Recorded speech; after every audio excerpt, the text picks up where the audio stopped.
Please rise, join me in rising to pledge allegiance.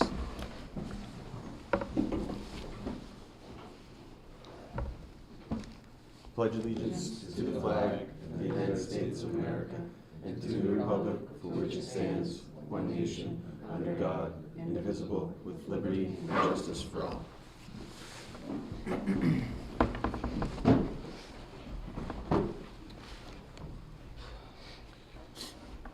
All right, go ahead, Tim. Thank you, Mr. Grant.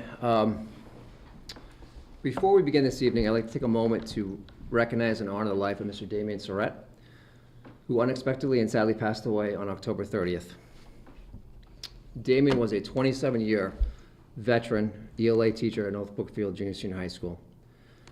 During this long and decorated tenure, he taught, guided, and supported thousands of students, leaving a lasting impact and impression on generations of learners.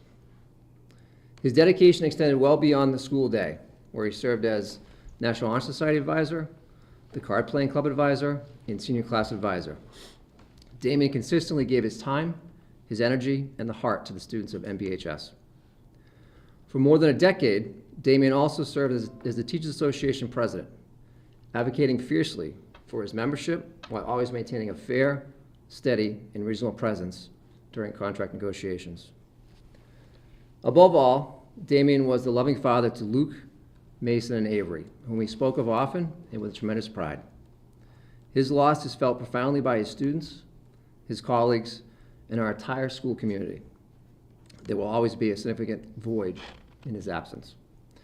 At this time, I would ask that members of the school committee, administration, and all those present this evening, whether here in person or watching from home, to please join me in a moment of silence in remembrance of Mr. Damien Surratt.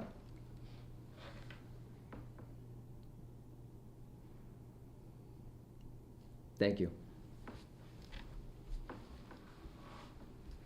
Thank you, Tim. All right. Anybody else have anything they wanted to say or for recognition? Okay. He definitely left a mark on the school from the students and even people that I know who used to work with him and all that. He'll have a lasting legacy here with the students and the staff. Agreed. All right. Anybody else? Go on to the next agenda item, approval of minutes. This is for the October 20th, 2025 school committee minutes. And I think we had There's an executive session there too. also an executive. Do you want to do them together? You can do them together, or anybody have an objection to doing them together? All right. I'll entertain a motion to approve the October 20th school committee meeting minutes and the executive session minutes. I will move to approve the October 20th school committee meeting and executive session meeting minutes. I will second that. Do we have any discussion, questions? Seeing none, all those in favor? Aye. Unanimous. All right. So we'll move on to public participation, number 4. Do we have any public participation this evening? Seeing none. Move on to agenda item number 5, communications. Do we have any communications to report? I have none. Tim? No. Anybody else? Seeing none. Move on to number 6, student representative report with Noah. Past information. Halloween Hangout. The Halloween Hangout was held on Friday, October 24th from 6 to 8 p.m. This dance was for grades 6 through 12. Students were encouraged to wear their Halloween costumes that must be school appropriate. Halloween door decorating. Halloween door decorating took place from the 24th through November 5th. Grades decorated their advisors' classrooms, and impartial teachers judged on Wednesday the 5th. The results were announced on Friday, November 7th. Upcoming information. Giving Turkey.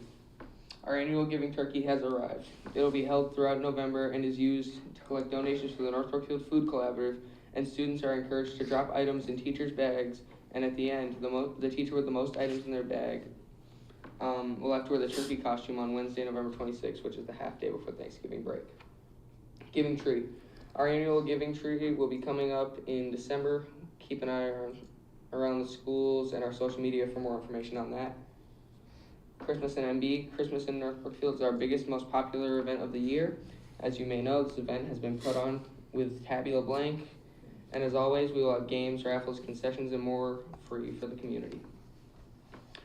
And our goal for this event is to make it successful as it has been in the past. Our chairs for this event will be Whitney Reno, Abby Lindbergh, and Milkalia Ayala. We are also partnering with our STEM teacher, Mr. McNeil, and his Army platoon on Operation Holiday Cheer.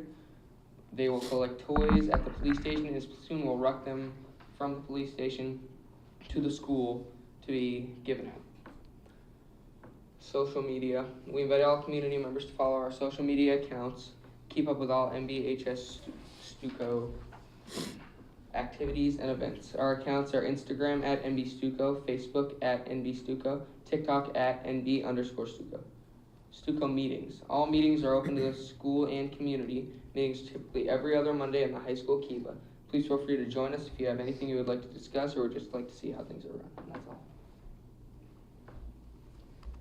All right, thank you, Noah. Any questions for Noah?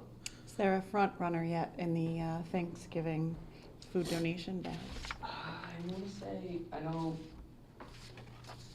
Mr. McNeil's bag is full across the hallway. Some of you might have seen it upon entry. Mr. Darko might have quite a bit. I know he really wants something. He's announced it to most of his classmates. Other than that, I don't know. Those are just ones I've seen around that are full. Excellent.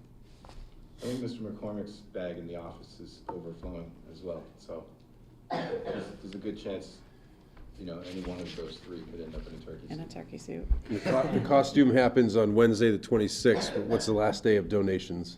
So probably I Day think before? we count probably maybe either this Friday or that Monday. I'm not sure though. Excellent. Any other questions? All right, we will move on to school committee reports, MASS, MASC joint conference update. Did you want me to talk? We can both talk about it if you like. Yeah, go ahead. You wanna Yeah, start? so I just, and we can do a more formalized report if you like, but Mr. Grant and I went to the MASS, MASC conference last Wednesday through Friday morning, which was held in Hyannis. This is an annual conference that MASS is the Superintendent's Association. They pair with the MASC, which is the Association of School Committees.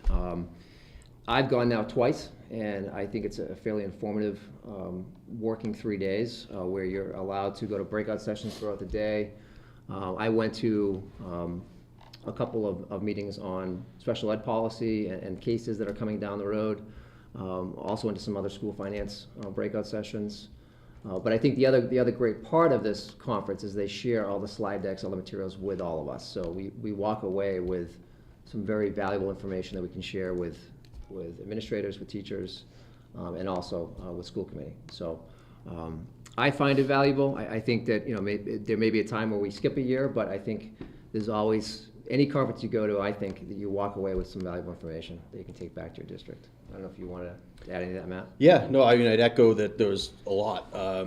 Each time slot has multiple different options you can pick from to attend. So, it was mostly school committee members there, with a lot of the superintendents were there as well. But it's, I took one of the breakouts I took was on subcommittees. So it's just interesting too, I think, to hear like a lot of what other districts are doing differently that we might not be doing, or that we might be doing better, or that, just bringing back some ideas. So there's definitely a few things here and there that I've heard other districts talk about and what they do that we might be able to do to tweak things, just meeting wise, agenda wise. But I think we do a fairly good job of a lot of the districts seem to have the problem, especially like the bigger ones, with like time of meetings. Like that's a big focus, is like how to get your meeting so people aren't here till midnight. We don't typically have that issue, so that's, I would say, a good thing. But there's a lot of districts out there who have marathon meetings basically every month. And Heard some stories. Yeah, so it's interesting to hear certainly what other schools go through for challenges. You know, we share a lot of the same challenges, but no, definitely worthwhile. So highly recommend to anybody if they're able to attend next year if we go. So, yeah. All right. Any questions on that? No? All right. Next item, number 8, financial reports. Okay, so again, within your packet, you saw the fiscal report for FY '26 through October 31st. For your review, are there any questions or concerns? I know it's early in the year. There's still a handful of things on here that are looking like they're projecting out to below the budget line. We can see transfers and stuff for those as we go along. Below or above?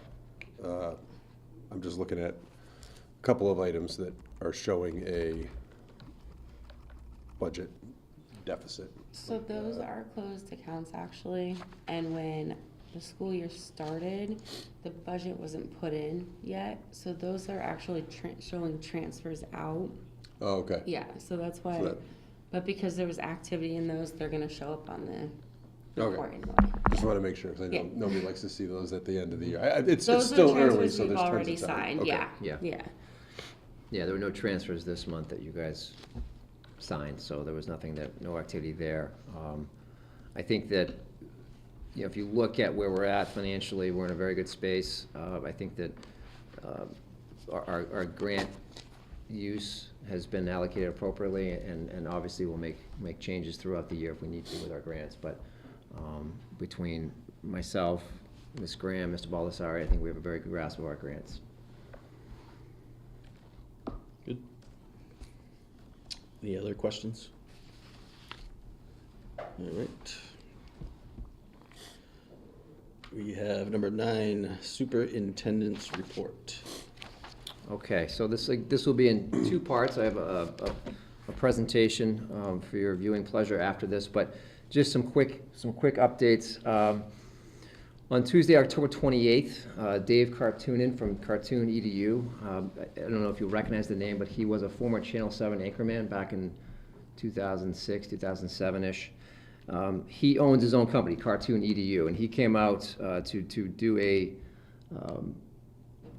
some taping, if you will, some interviewing of Mr. McNeil, myself, and several students from the STEM classes. And what he does is he turns these interviews into kind of a message for families, for teachers, for students. But he does it in a way where it's very easy to understand. A lot of the animation is kind of, it's cartoonish, just like the name is. But he also kind of, he phases in the real live interviews with teachers and students. So we're excited about this prospect, and I hope that this will lead to further work with Dave. He does this with districts all across the state on things like STEM initiatives, like budgeting, like cell phone policies, you name it, anything that's school related and even town related now, he's doing these videos for. So we wrote this into one of our grants, so this was paid out of our local budget. So we're testing the waters here. But this is all to kind of message what we're doing with our IP grants in advanced manufacturing. On November 5th, I, along with Mr. Beck, attended an informational webinar hosted by the 1A Foundation on investigating history. If you may recall, we phased in DKP, Democratic Knowledge Project, this year for our 8th grade civics curriculum. Investigating history is more of a elementary through early middle school curriculum for history, which, again, the same premise that 1A really promotes around applied learning. The 8th graders are really doing very well with the DKP. Mr. Tift really loves the curriculum, and it brings another whole kind of facet to the instruction of that curriculum. So what we'll be doing for next steps is I will be applying to Part A of this grant, and then the grant process will take us through probably March before they notify the award winners. But this grant, if awarded, will allow some training for our teachers, for administrators, and the hope is to phase this curriculum in upon school committee approval for next fall for our elementary and, like I said, early middle school students for history. And again, this is another area that we saw a good entry point with DKP, and this is how we kind of build around that. So we're excited about this opportunity. And then I want to just update the committee on the Superintendent's Advisory Council, which was started last year, and this is year 2. We will have our first meeting on the, I forget the date, but it's coming up. We had to reschedule for certain reasons, but I want to just congratulate Sophie Dufresne, Sophia Giangrande, Dante Giangrande, and Adriana DaCosta, who are all part of the advisory council. They had to go through kind of they had to submit something to me of why they wanted to be part of this and what they could bring to the table. So I appreciate their efforts, and we're going to start with some leadership training with these 4 students, and then we're going to figure out what our focus area for the year will be in supporting our students both here at the high school and also at the elementary school. Okay.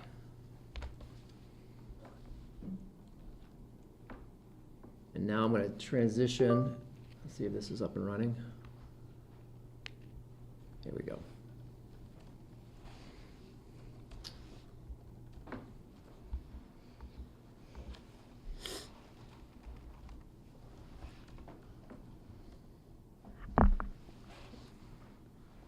All right, so I know we talked last month, I wanted to present some MCAS data, or accountability data for the committee to kind of look at.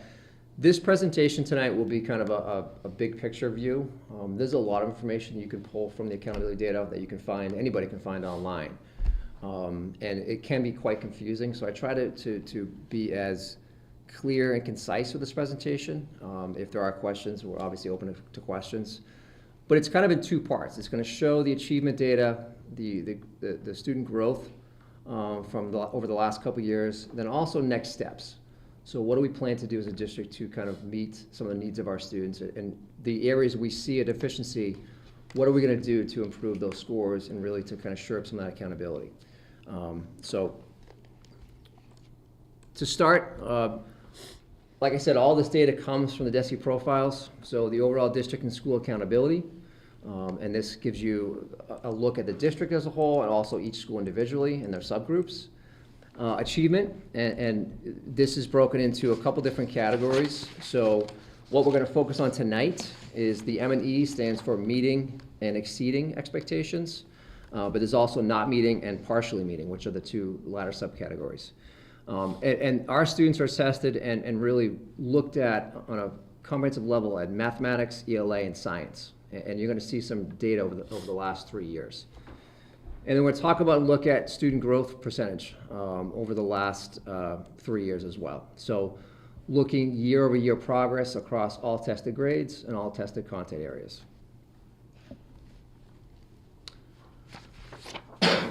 So kind of big picture, the 2025 report. And this is, again, trying to break this down so it's easy to digest and kind of understand, because there's a lot of information on the accountability page. But as a district, we are not requiring assistance or intervention from DESE or from the state. And that is because we're making moderate progress. And 38% is kind of where they rated us based on all the accountability measures.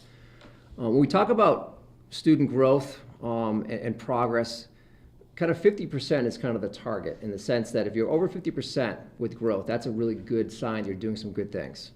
If you're under 50%, obviously there's a need for improvement, but there's thresholds from DESE that kind of indicate where you should be as a district and as a school.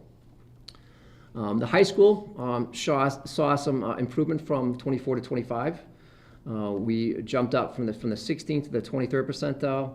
And again, if you look at our target areas over attendance, accountability scores, our subgroups, we hit 78% of those target areas. So that meant we met or exceeded our target areas over the course of last year for that accountability kind of cohort.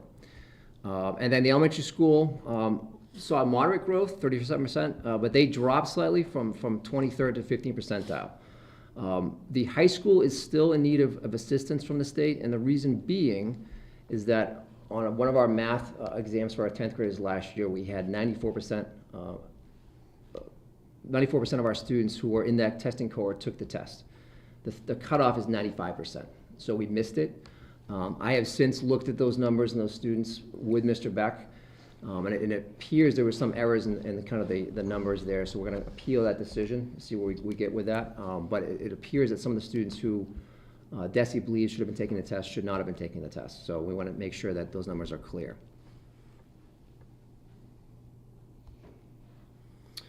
So this is the kind of the 3-year overlook. Like I said, there was a jump on the high school from 16 to 23. The elementary school saw a slight dip from 22 to 15, but the progress at the high school with their accountability targets was still high. It took a slight dip at the elementary school over the course of the last year. And one of the things that we've looked at, and we're going to talk about this a little more detail later, is how do we support our tiered interventions at the elementary school. So we're going to talk about our WIN block, which we phased in this year at the elementary school to help support some of these students. So the next 8 to 10 slides, I put a series of graphs. So, and again, I know some of us are visual learners. This kind of shows the progression or the track of from 2023 through 2024 to 2025, based on the number of students or percentage of students who have either met or exceeded the scoring threshold for ELA, math, and science MCAS. So this first one shows grades 6, 7, 8, and 10 for ELA. And you see an increase, obviously, in grade 7 and grade 8 from 24 to 25, and you see a slight decrease with our grade 10 students. As you may recall, grade 10 is no longer, the MCAS scores are no longer used as a graduation requirement. However, as one of my goals that I presented last month, we're going to be looking very closely, not only at all scores, and that will always remain true, but specifically grade 5 and grade 10. I think those are two target areas that we want to really focus on to see that student growth and that increase in achievement for those 2 grade levels.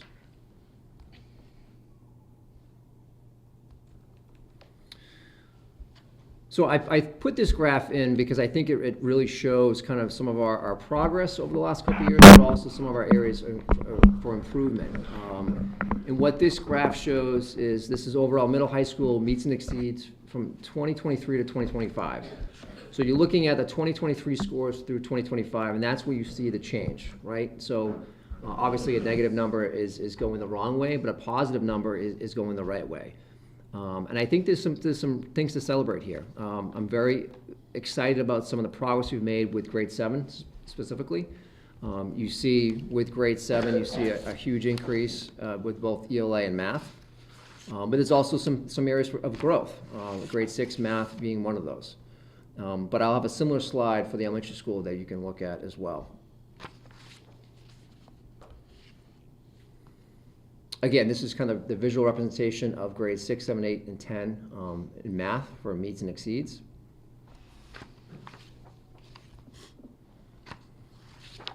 Looking at our science achievement, current 9th grade cohort performance since 2023. And so this is looking at, again, ELA and math, more of a visual representation. We saw the improvement from grade 7 through to grade 8. But that was after a steep decline from grade 6 to grade 7.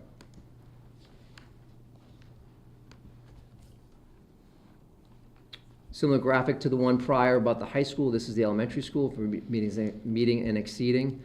Again, looking at some positives here, the grade 3 math jumps out.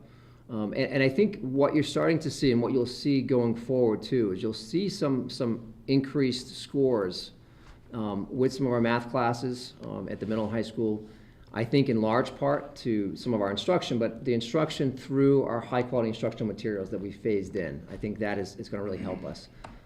We are now year 2 of Interreading, which is our reading curriculum for grades K through 5. And year 1 was kind of a soft rollout, but year 2, I think we want teachers to be using this with fidelity, and I think we're going to see some really increased scores with ELA in the next couple of years. So we are excited about that. That doesn't mean that these high-quality instructional materials will solve all of our problems. Teachers still need to be creative with their instruction for our students, and they also need to look at those Tier 2 interventions, and that's why we phased in the WIN block for elementary school students, which we'll discuss in a little bit. Just a visual representation of grades 3, 4, and 5 ELA, meets and exceeds. One of the things we've also done too is we've put a lot of attention. We use a test called Dibbles for our elementary school reading to kind of track and focus on phonemic awareness and reading proficiency for our youngest students. And we have really kind of changed the model of how we use that testing mechanism. That teacher, the reading instruction teacher, is in the classroom more. It's more in pushing into the class as opposed to pulling out. And Mr. Reardon has done some great work in presenting out the data and kind of reinforcing the data protocols that we've established in the district to kind of work on and identify the needs of students through this testing software. So that's been an improvement already, and we think it's going to really help with our reading at the elementary school level. This is elementary math at grades 3, 4, and 5. Visual representation. Elementary science, same thing. We notice it's kind of flat in ELA, but we saw a big jump from grade 3 to 4, and then a huge decline from 4 to 5. And I think, one of the things that we recognize too, as we talk about this, is that, we are a district that has seen some turnover with personnel, and we know that anytime you have high turnover, that will affect some of our instruction. So, getting the right people in the right seats is very important. Consistent instruction is important, but consistent high-quality instruction is even more important. So that's what we're really emphasizing this year. So as I mentioned, student growth percentile is really how you kind of track how each individual kid is doing, from year to year. And this information is sometimes even more impactful than just straight achievement. As I mentioned, if 50% and higher is that typical growth, that's the growth you want to at least see that threshold. And again, we're meeting that expectation with some of our classes, some of our content areas, not all yet, but we're seeing some really good progress. I think one of the things that you want to look at here is, we've seen some real consistency with our growth in math over the last couple of years. And that's definitely a highlight with some of our grades. Additionally, I think this is a really powerful slide to look at. Even though we saw a decrease from 24 to 25 with grade 4 in math, you went from 67 in 23 to 84 in 24 back down to 59. But what this tells us, that tells me, is we're seeing some really strong instruction and some great learning from that teacher in grade 4 math. So we want to replicate that as much as we can, and that's really powerful. And again, as I mentioned before, we want to really shore up and really support our grade 5 instruction, where we saw a steep decrease from 24 to 25. Again, another visual representation for ELA in grades 4 and 5.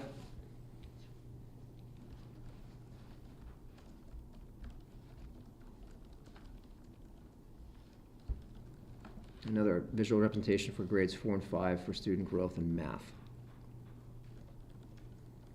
And you look at the blue is grade 4, and even though we saw that decline from 24 to 25, you're still seeing really high growth. So some good learning, some great instruction going on in that classroom. Again, that is what we're striving for across all content areas across the district. So to kind of the next segue of this presentation, again, this is an overview of our accountability data. This is not diving into subgroups. We saw some increase, we saw some improvement with our attendance across the district. One of the other measures for accountability is attendance and chronic absenteeism. We saw both schools receive more points than typical for that work, so that's obviously a good thing. If you dive deeper into the district webpage, you can also, it's called the DART section, and that's districts that are similar to North Brookfield in demographics and size, socioeconomics. And what that will do is kind of give you a comparison of those DART schools. And that's something that we use within our leadership team to kind of look at, where we fall with similar schools. But there's a lot of information, and again, I'd be willing to come back to this if there's a question about something else. But what I always kind of fall to, or I finish with, is what do we do next? And I think, as I mentioned in last month's presentation, and one of the things that we're working on as a team is really becoming more data-centered, data-focused with our decisions, with our instruction, and it starts with our leadership team. So, as I mentioned before, I've been working with Andrea Ricotta Consulting. She's a former DESE worker who now has gone on her own, and she has worked with our leadership team around data cycles, and how to work with data cycles, how to look at data, but a very simple, straightforward data protocol that we have been working with, we've been using, and in turn, our building principals have been working on with teachers. And it's 5 steps. So it's basically starts with describing what you see in the data. And this is, if this is done objectively, this is a great way to kind of start these conversations, this work. So what patterns and trends are you seeing? What multi-year trends are you looking at across the last 3 years?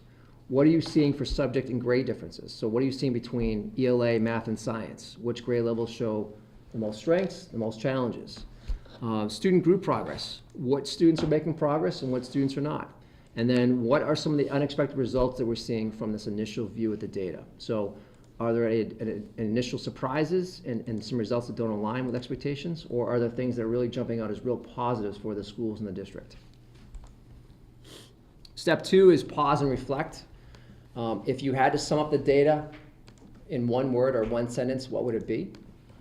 So it's taking all that objective look and kind of putting it into a basic kind of mission statement, if you will, to start the conversation.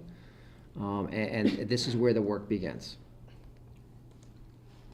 Step 3 is interpret patterns and generate ideas. So looking at the trends, connecting to context, and then what do we do next? So what other data sources might help us understand the full picture, considering attendance, behavior, formative assessments, teacher observations.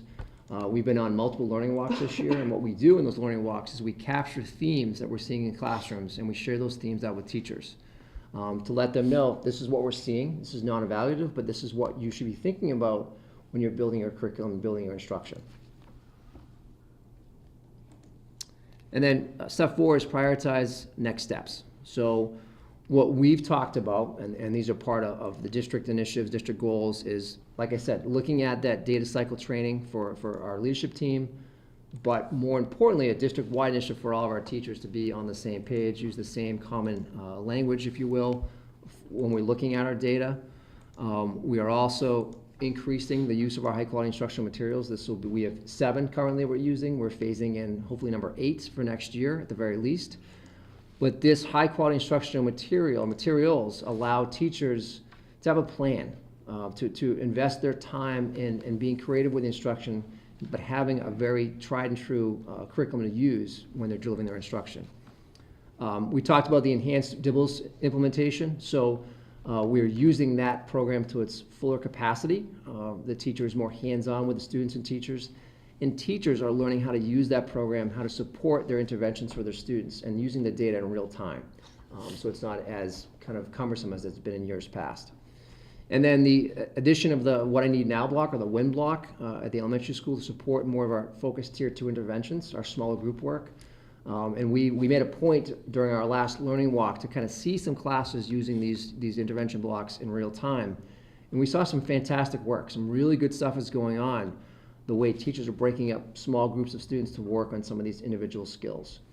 And then what we're focusing on at the high school, but really across the entire district in some shape or form, is writing more. Our students need to write more.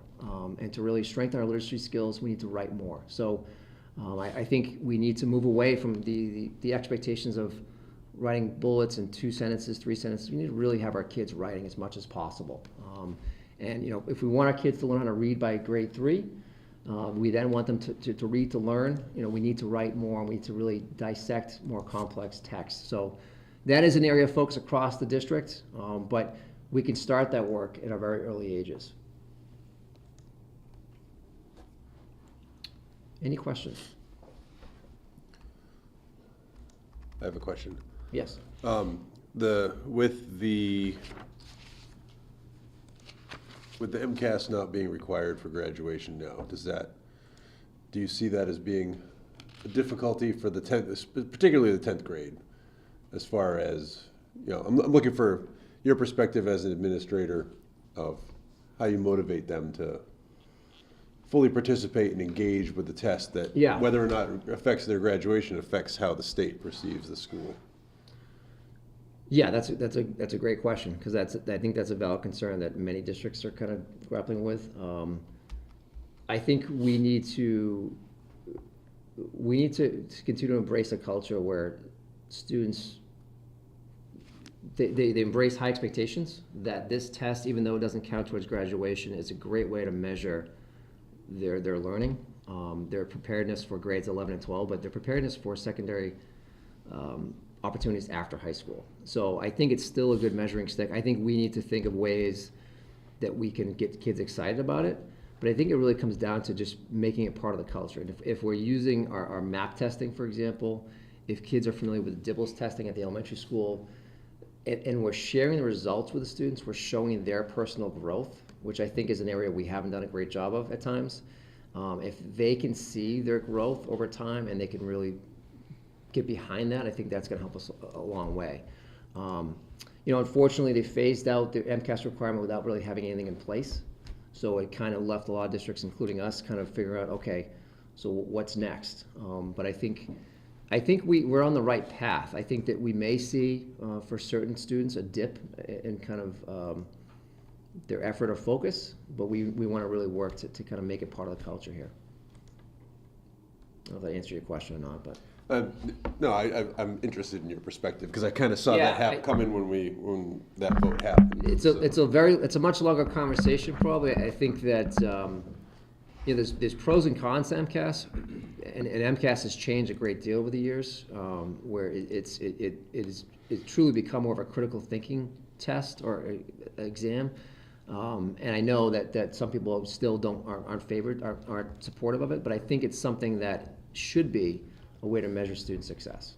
And I think that even if it's not a graduation requirement, it's still, you're going to see that on our accountability data. If our 10th graders are not doing well, the district or the school is going to get dinged for that, essentially, if we don't do well. Not to say that we're going to necessarily lose funding. It's just that, you don't, for whatever reason, you don't want to have DESE intervention. You want to be doing well in something, right? So anytime DESE gets involved, it's because there's some deficiency. So, we want to continue to improve, and that's my goal. Thank you. You're welcome.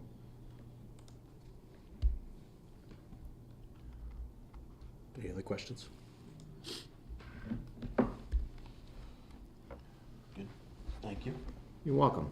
And the other, it's not really a presentation, but I did what I added to the packet. It actually was a separate section of the package. It's quite long.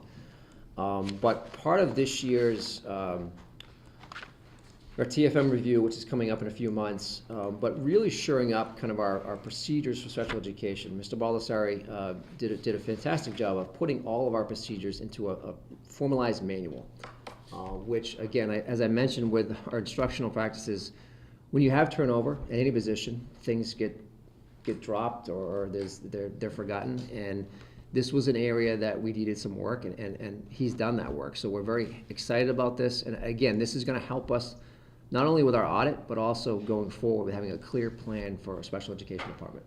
So I don't know, Mike, if you want to just kind of go over some of the broad strokes. Yeah, so over the past couple months, I've been working with Caitlin Granovich and some of our staff, and with a lot of pre-existing documents and procedures that the district has had to build a comprehensive procedural guide. I know it's nearly 70 pages and it's a lot to digest, but the purpose of it is simple. We really want to make sure that everyone in North Brookfield has a clear, consistent direction that reflects not just the Department of Education's requirements, but the way we actually serve our kids. The document doesn't just represent my work, though. It represents years of work that's taken place here before me. It reflects input, questions, and the needs I've observed in classrooms and in programs. And my hope is that it becomes a reliable resource for our teachers, strengthens compliance, and ensures that families experience a district that's organized and transparent and aligned And we can't do that without clearly written and articulated procedures. So I'm looking forward to continuing to revise it as time goes on and processes change and regulations change. I do think that it's going to be favorable for our review when it comes to the Department of Education being here in January of 2026. If it's not already, it will be posted to our website for parents and faculty and staff to access, so they also have a clear understanding of what they can expect from our special education department. So thank you, Mr. McCormick, for allowing me to talk about that. If anybody has any questions, I'm happy to take them.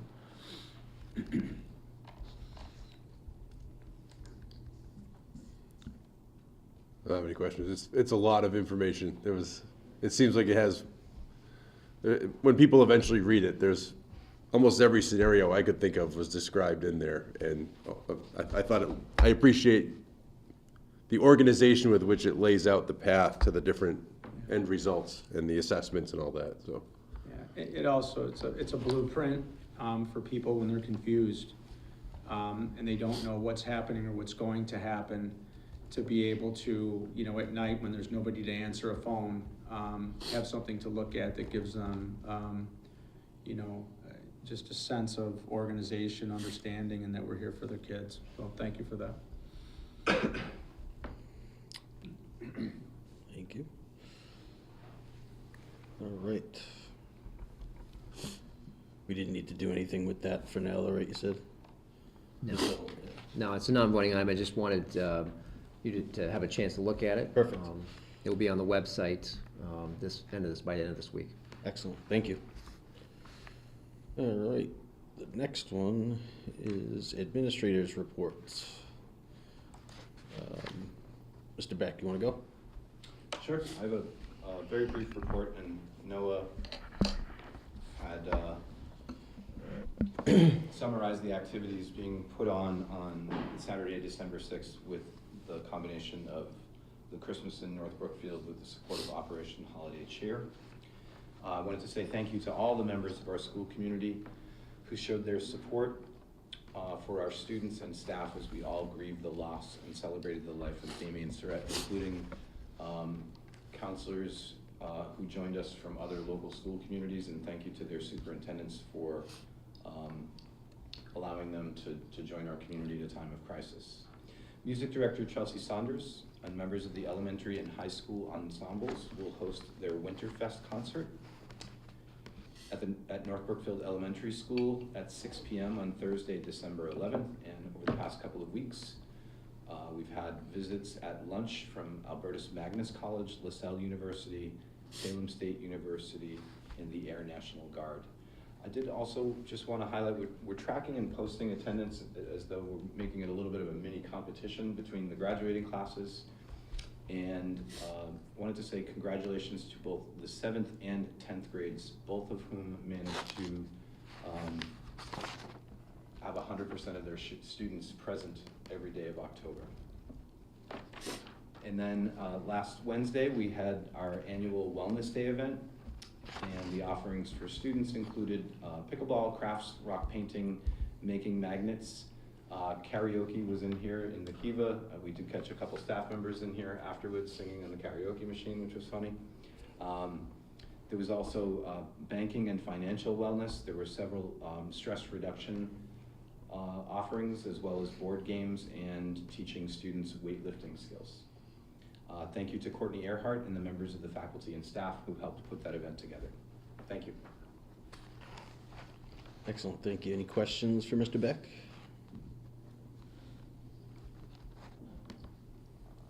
Thank you. All right. I will say 100% attendance for an entire grade. That I don't know that I ever had 100% attendance as an individual in a month of October. That's pretty good. All right. Mr. Baldessari, you want to go next? This Wednesday at 6 o'clock, we'll be hosting our first, maybe ever, spaghetti supper for our special education parent advisory council. We're going to have Ms. Pizarro and Ms. Canfield are going to be doing a presentation. It's about 45 minutes in duration about managing anxiety and stress in school and at home for our parents to learn about, ways to work with their children around, conceivably, something that's impacting a lot of homes these days. We are going to push out some advertisement tomorrow to let parents know that this is for all parents. It's not just for our parents who are in special education. And certainly the event is open to all of our school committee members and your families as well. We just would like to know who's coming so that we can plan to have enough spaghetti for everyone. Having an active CPAC is a state regulation.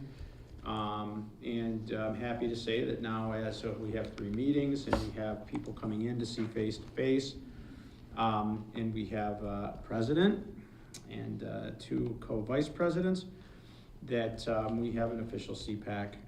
So it is a badge of honor for our department to have pulled that off in a very short period of time. In the report, I mentioned the special education procedural guidebook that I had just reviewed. An update for the program monitoring from the Department of Ed. Mr. McCormick and myself, Mr. Beck and Mr. Murphy did meet with 2 representatives from the state to prepare for our visit that's going to take place during the week of January 13th of 2026. It's not just the evaluation of our district by these auditors is not just, just that couple of days. It has been so far at least a month of work in my office to upload documents and compliance materials that are reflective of the district over the previous couple of years. Ms. Grenovich will be taking a leave of absence, and we will have a replacement will be Darcy Morin, who will be coming in to start working with us in December so that she can learn the complexities of the role and be trained by Caitlin so that we can have a seamless transition, particularly with the audit coming. She's coming to us from the Winchendon Public Schools, so she has experience in working in central office in the school systems, which we're really happy about that.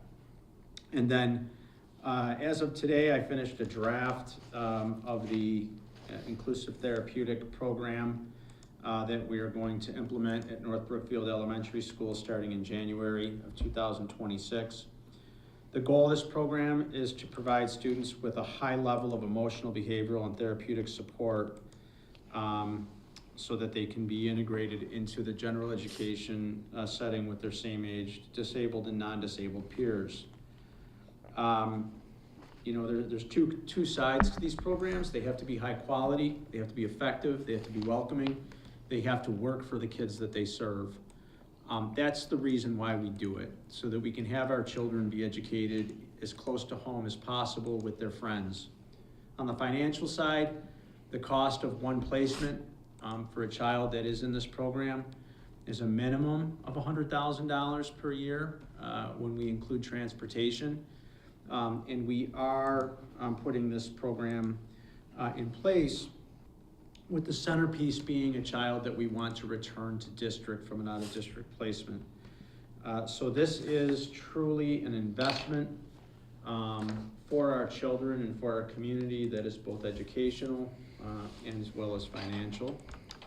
And then finally, I had a conversation with representatives from Valley Human Services, and they're a portion of the behavioral health network that services the North Brookfield community.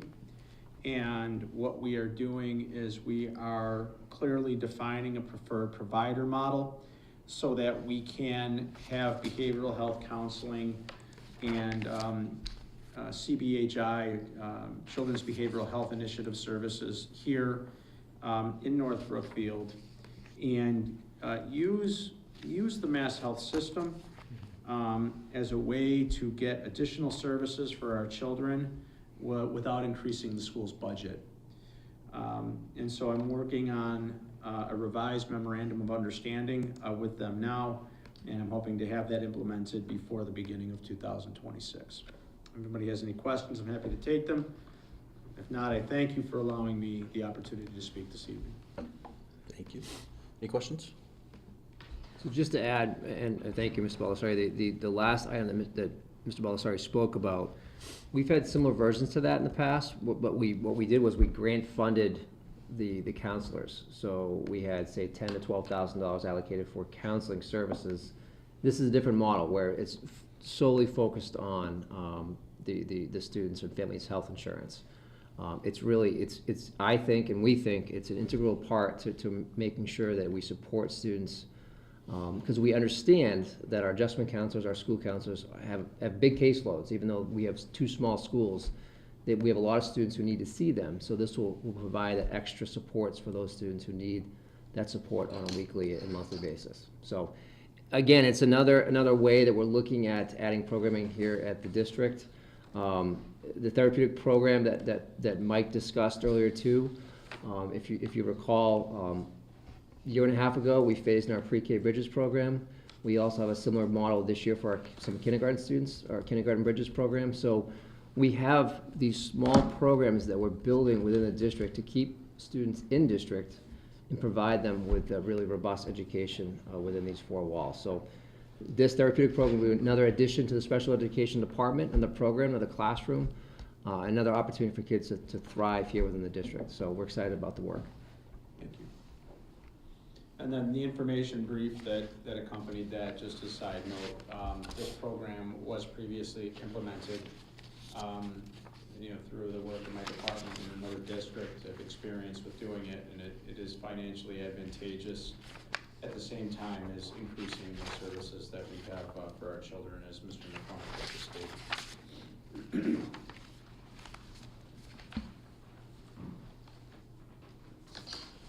Thank you. Any other questions? Or any questions?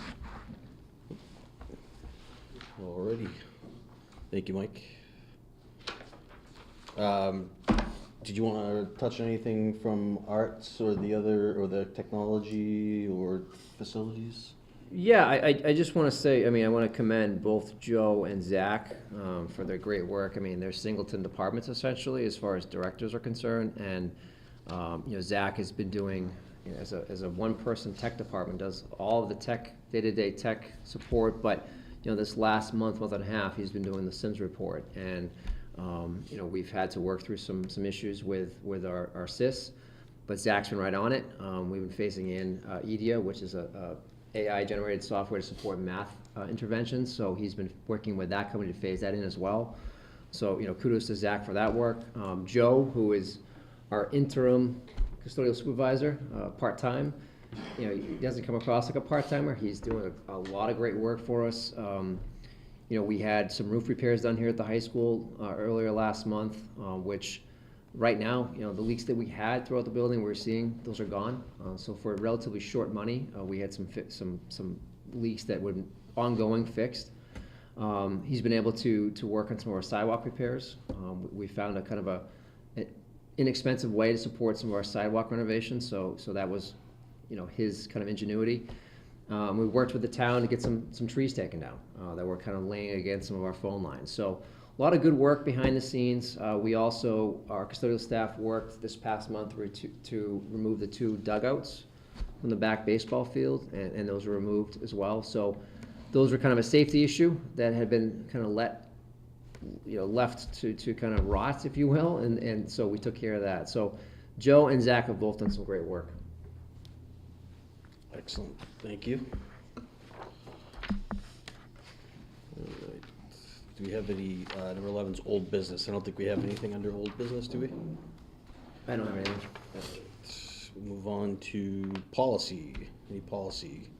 No policy updates tonight. Nothing. New business. I think we had something there that we wanted to. Yeah, so we had, and I forgot to put this on, my apologies, but we had 2 donations that would need your approval. The first was approximately $350 in supplies from Howe Lumber to rebuild our loading dock at the elementary school. So that was procured by Mr. Hallway from Jason Thacker, so $350 there. And then $850 donation from Lex Varney from his Yoo-Hoo golf tournament. That was made towards athletic gift? Gift. Gift. So $850 for Mr. Varney. So That's those awesome. both need approval from the school committee. Well, thank you to both of for both of the donations from Hal Lumber and Mr. Varney. I'll entertain a motion to accept the two previous mentioned donations. I second. Someone make a motion first. Make a motion, sorry. Did you say you made the motion? Okay. Any second? Second. All right. Any discussion? No, thank you. That's Yeah. nice, isn't it? Nice to see that coming from local businesses 100%, and yeah. former and still active. Yeah, people in- Mr. in Varney the- still in the subs school for us, so, community. yeah, we appreciate his support. Yep. Awesome. All those in favor? Right. Aye. All right. We do not have anything for executive session tonight. I will entertain a motion to adjourn. I will make a motion that we adjourn tonight's meeting.